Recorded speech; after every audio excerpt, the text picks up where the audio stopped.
നമ്മുടെ പ്രേക്ഷകർ പലരും കമന്റ് ചെയ്യുന്നുണ്ട്.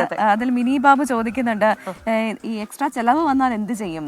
അത് നമുക്ക് സത്യം പറഞ്ഞു കഴിഞ്ഞാൽ ഈ ഓരോ വരവും ചെലവും ഒക്കെ എഴുതി വെക്കുമ്പോൾ നമുക്കറിയാം, രണ്ട്, നമ്മുടെ വരുമാനത്തിൽ ഒരു കണ്ടിൻജൻസി ഫണ്ട് വേണം എന്ന് പറഞ്ഞു കഴിഞ്ഞാൽ പെട്ടെന്ന് ഒരു ആവശ്യം വന്നു കഴിഞ്ഞു കഴിഞ്ഞാൽ ചെലവാക്കാൻ അത് വിചാരിക്കാറുണ്ട്. 6 മാസത്തെ, അതായത് നമ്മുടെ മൊത്തം വരുമാനത്തെ ഡിവൈഡ് ചെയ്യണമെന്ന് പറയാറുണ്ട്. അപ്പൊ 6 മാസത്തെ നമ്മുടെ വരുമാനം അല്ലെ ശമ്പളമെങ്കിലും ഈ കണ്ടിൻജൻസി ഫണ്ടിൽ ഉണ്ടായിരിക്കണം എന്നാണ് പറയപ്പെടുന്നത്. ആ